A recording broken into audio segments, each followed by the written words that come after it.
Hey guys, how you doing today? It's a cold January day out there, about 18 degrees. Get your Navy SEAL on, right? Get out there and do something fun. I was out plowing snow, shoveling snow this morning already. It's a Saturday. Gotta rest up on a Saturday. But also went out back and looked at some of the trails and took some corn out for some of the deer and saw some deer running around. And just kind of a beautiful morning here. Not snowing out, just chilly, but didn't wear the gloves for a while, trying to toughen up the hands. Looked in the mail, saw I got my serpentine belt for my 300 Verado. I did some maintenance on this a month and a half ago, I guess, a little bit like that. And one of the things I didn't have was a serpentine belt. So this is something that's recommended to be changed at about 300 hours on the Mercury Verado, and I inadvertently left it out of my order when I bought all the maintenance stuff, and so that came. And I'm going to check the power trim. So there's a reservoir here, and make sure that that levels up. I did purchase some power trim fluid. I haven't seen any leaks or anything, so I don't expect there'll be anything crazy with that. First thing we got to do is take the cowling off, which is not too big of a deal. Got the clip right here. The handle unlocks it. Pull it off, just be real careful with it. So the serpentine belt is up here underneath this cowling. There's some rubber grommets that kind of fasten it down over some studs here. Just be careful when you pull those off. It's possible for the rubber grommet to actually come out of the cover. I lost one time when I was doing this. So here you can see in this plastic molded cover, there's these rubber grommets that are located there. And it's possible for them to come out and they could actually, stick to the stud or fall off. But so that's what we got. So as I understand it, what I'm going to need to do is to get, I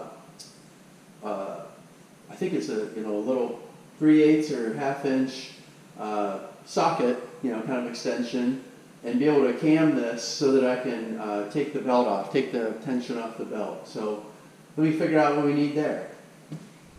Alright guys, so here we are on top of the motor, and you can see where the beauty cover, I'll call it that plastic piece there, the beauty cover, attaches to these studs.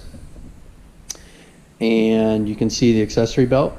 I always like to take a look when I have the covers off to look for anything that looks a little funky or weird. I'm not seeing anything there.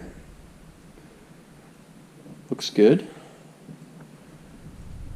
So we're going to use a 3/8 extension in here, and this thing will cam on us so that we can take the tension off the belt and remove it, and then place the new belt on, making sure that we follow the same pathways.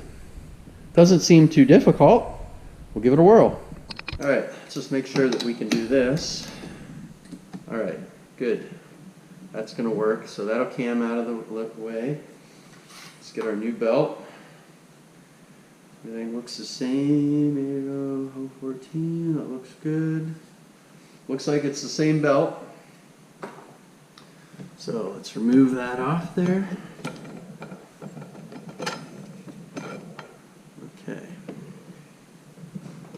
And let's put the new one on there.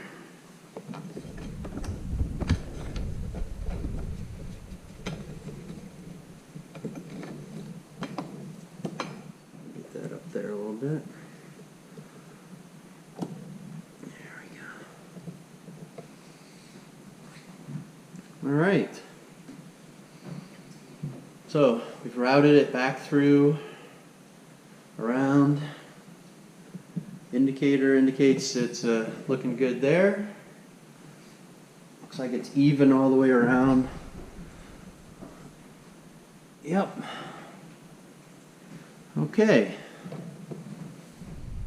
Okay, so you can see the indicator. It says when the arrow points to the red, that means the belt has stretched and it needs replaced. I was not in there in that zone, but They recommend this at 3 years or 300 hours, so we're taking care of it right now.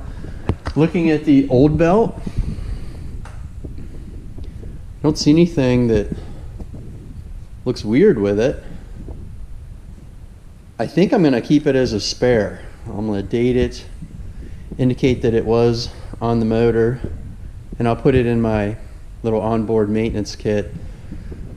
But that is what you do for the 300-hour serpentine belt, or 3 years, I guess. Let's see, what does it say? Oh, under here there's a maintenance thing, but it says, I think 300 hours or 3 years, and we're at that point. So we'll put that back and we'll be done. So I appreciate you watching my videos. As you know, I do a series of videos on this boat. I've got a restoration series of videos. This is a 1984 Grady White Seafarer. I purchased it knowing it had a blown motor and it needed some work. And it needed, when we got into it, we decided we were going to make it our own. So me and my dad, we enjoyed about a year of tearing into this thing. Designed a new bracket for it, had it built, enclosed the transom after we did a bunch of fiberglass work and put a new transom in it, redid the interior. I chronicle that in my videos. And I also do these maintenance videos. Sometimes when I'm on the internet, I'm looking for how someone's doing it, right? I'm not a master mechanic. I'm a plastics engineer by degree. And, so spend my time in that kind of world, manufacturing. But I do like figuring things out, and when I figure something out or observe how to do something, it's nice to make a video and be able to share it with you guys. I'm not telling you that I'm the world's expert at maintenance on any of this stuff. I'm sure there are people that have serviced thousands of Mercury Verados that are out there that probably could critique me in what I'm doing. But this has been a great motor on this boat. You want to check out some of my other videos, leave me some comments. If you see I can do something better, I'm always looking for improvement. I like to improve the things that I do, the video quality, making sure that I'm meeting your expectations and making it meaningful for you to watch the video. So thanks a lot. Thanks for being on my channel. Hit subscribe. Thanks. Bye.